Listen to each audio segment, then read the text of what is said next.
French river. ക്യുബക്കിൽ നിന്ന് പോരുമ്പോഴേക്കും ആളുകളോട് സംസാരിച്ചും ബോർഡുകൾ വായിച്ചും ഫ്രഞ്ച് കുറച്ചൊക്കെ വശായി. പക്ഷെ ഫ്രഞ്ച് റിവറിൽ പോയാൽ ഫ്രഞ്ച് വേണ്ട, ഇംഗ്ലീഷ് മതിയാകും. ഫ്രഞ്ച് നദി ക്യുബക്കിലല്ല, ഒന്റാരിയോ പ്രൊവിൻസിലെ പാരി സൗണ്ട് ജില്ലയിലാണ്. തെക്കും വടക്കുമുള്ള ഒന്റാരിയോകളെ വേർതിരിക്കുന്ന പുഴയാണ്. കനേഡിയൻ ഹെറിറ്റേജ് റിവറാണത്രേ ഇത്. ഓജിബ്വ ഗോത്രക്കാരാണ് പുഴയ്ക്ക് ഫ്രഞ്ച് റിവർ എന്ന് പേരിട്ടത്. ഈ പുഴ കാണാനും അതിന് പറയാനുള്ളത് കേൾക്കാനുമാണ് ഞങ്ങൾ പോയത്.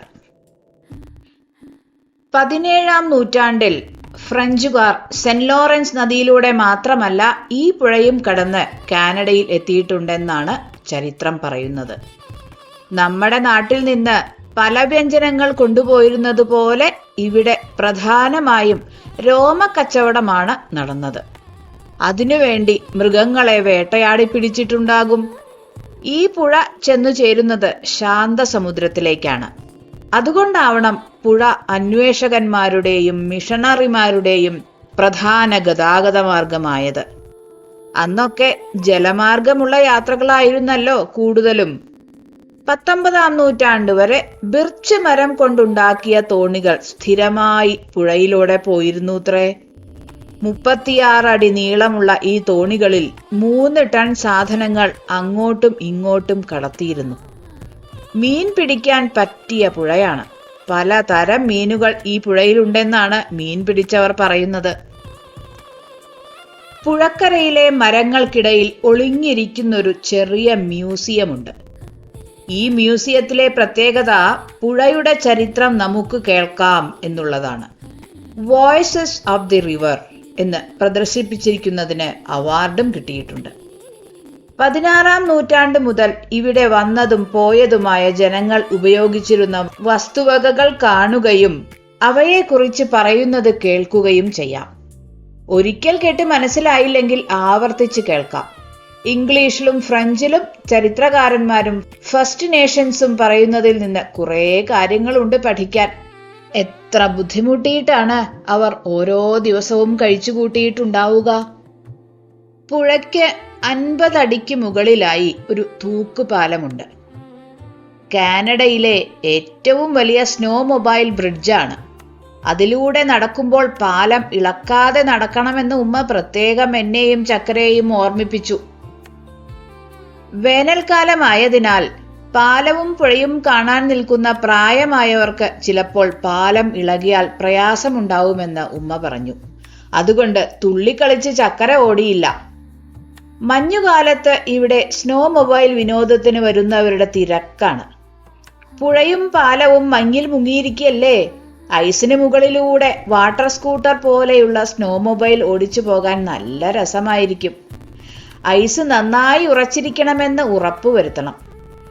മഞ്ഞുകാല കായിക വിനോദങ്ങളിൽ പ്രധാനമായ ice fishing, ice skating, skiing എന്നിവ ഇവിടെ നടക്കാറുണ്ട്. ഐസിൽ മീൻ പിടിക്കുന്നതാണ് ഐസ് ഫിഷിംഗ്. തണുത്തു ഉറഞ്ഞു വെള്ളം ഐസായ പുഴയിലാണ് മീൻപിടുത്തം. വെള്ളത്തിന് മുകളിലെ ഐസിന് 4 ഇഞ്ച് കനമെങ്കിലും വേണം. പ്രത്യേകതരം ഡ്രിൽ കൊണ്ടാണ് ഐസിൽ തുളയുണ്ടാക്കുന്നത്. പുഴയുടെ മേൽഭാഗം മാത്രമേ തണുപ്പിൽ ഉറച്ചിട്ടുണ്ടാകൂ. അടിയിലെ വെള്ളത്തിൽ മീനുകൾ ഉണ്ടാവും. പണ്ടുള്ളവർ മഞ്ഞുകാലത്ത് ഇങ്ങനെയായിരിക്കും മീൻ പിടിച്ചിട്ടുണ്ടാവുക. അന്ന് ഐസിൽ മഴുകൊണ്ട് വെട്ടിയാണ് തുളയിടുന്നത്. ഇപ്പോൾ ഉപയോഗിക്കുന്നത് ഓഗർ എന്നൊരു ഡ്രില്ലാണ്. ഹീറ്റർ ഉള്ളതും ഇല്ലാത്തതും കിട്ടും. 8 ഇഞ്ച് വലിപ്പത്തിലുള്ള തുളയിലൂടെ ചൂണ്ടയിട്ട് തണുപ്പത്ത് പുഴയുടെ നടുവിൽ ഐസിൽ കാത്തിരിക്കണം. ഐസിൽ കൂടാരം കെട്ടാം. അല്ലെങ്കിൽ ഹീറ്ററും ബെഡും ജനറേറ്ററുമുള്ള ഐസ് ഹൗസ് മഞ്ഞിലൂടെ പോണ വണ്ടികളിൽ കെട്ടി വലിച്ച് മീൻ പിടിക്കുന്നിടത്ത് വെക്കാം. ഒരു ദിവസത്തിന് മാത്രമാണ് പോകുന്നെങ്കിൽ ടെന്റ് മതിയാകും. മരത്തിന്റെ കൂടിനു മുകളിൽ പ്ലാസ്റ്റിക് ടാപ്പ് കൊണ്ട് പൊതിഞ്ഞു കെട്ടുന്നതാണ് ടെന്റ്. തണുക്കുമ്പോ കയറിയിരിക്കാലോ. -20 ഡിഗ്രി തണുപ്പിലാണ് മീൻപിടുത്തം. ചൂണ്ടലിട്ട തുളയ്ക്ക് ചുറ്റിലുമുള്ള ഐസ് സ്പൂൺ പോലത്തെ നീണ്ടൊരു സാധനം കൊണ്ട് ഇടയ്ക്കിടയ്ക്ക് കോരി കളഞ്ഞില്ലെങ്കിൽ അത് ഉറച്ച് വീണ്ടും ഡ്രിൽ ചെയ്യേണ്ടി വരും. ഉപ്പയും മനുവെങ്കിലും ഐസ് ഫിഷിങ്ങിന് പോണമെന്ന് എപ്പോഴും പറയും. വെള്ളത്തിൽ മീൻ പിടിക്കാൻ പറ്റിയിട്ടില്ല, പിന്നെ എങ്ങനെയാണ് ഐസിൽ മീനിനെ പിടിക്കുക എന്നാണ് ഉമ്മ ചോദിക്കുക. എന്താന്നോ, ചെറുകരയിൽ പോയാൽ ഉപ്പ മീൻ പിടിക്കാൻ പോകാറുണ്ട്. കാത്തിരുന്ന് ചിലപ്പോൾ ഞങ്ങൾ ഉറങ്ങിയിട്ടുണ്ടാകും. രാവിലെ എണീറ്റാൽ ഞങ്ങൾക്ക് കാണാൻ വേണ്ടി ഫസി ആൻറ്റി മീനൊക്കെ ഒരു ചെമ്പിലിട്ട് വെക്കും. ചില ദിവസം ഒരു മീനേ ഉണ്ടാവൂ, എന്നാലും പോയവരെല്ലാം ചേർന്ന് പിടിച്ചതാണെന്നാ പറയാ. ഇവിടെ ലേക്കിനടുത്തും തോടിനരികിലും ആളുകൾ ചൂണ്ടലിടുന്നത് കാണുമ്പോഴെല്ലാം ഉപ്പ പറയും, മീൻ പിടിക്കാൻ ഒരു ചൂണ്ടൽ വാങ്ങണമെന്ന്. ഞങ്ങളാണെങ്കിൽ കാനഡയിൽ എത്തിയിട്ട് അധിക ദിവസങ്ങളായിട്ടില്ല.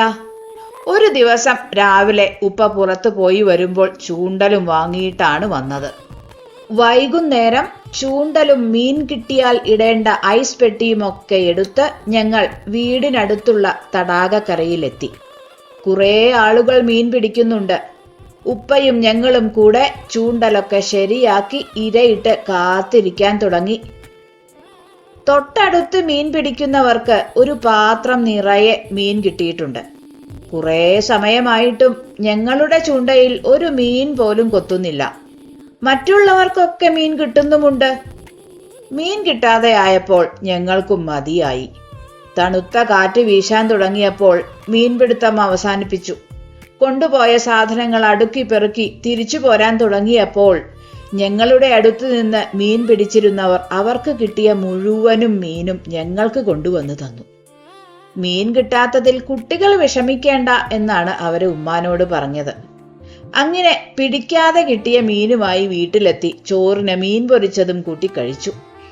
അടുത്ത പ്രാവശ്യം കിട്ടും എന്നൊക്കെ ഉപ്പ പറയാറുണ്ട്. സത്യമായിട്ടും ഇതുവരെ മീനൊന്നും കിട്ടിയിട്ടില്ലാട്ടോ.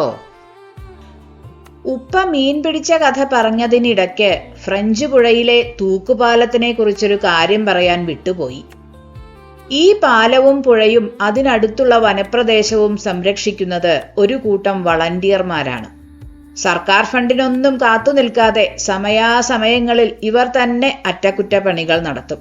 ഇല്ലെങ്കിൽ ഇതൊക്കെ നശിച്ചു പോകില്ലേ? പാലവും പുഴയും കാണാൻ വരുന്നവർക്ക് ഇഷ്ടമുണ്ടെങ്കിൽ മാത്രം അവിടെ വെച്ചിട്ടുള്ള പെട്ടിയിൽ എന്തെങ്കിലും സംഭാവന ഇടാം. 2 പ്രാവശ്യവും അവിടെ പോയപ്പോഴും പോക്കറ്റ് മണി ഉള്ളത് ഞങ്ങൾ 2 പേരും പെട്ടിയിലിട്ടിരുന്നു. ചക്കരയാണ് എല്ലാവരുടെയും പൈസ ഇടുക.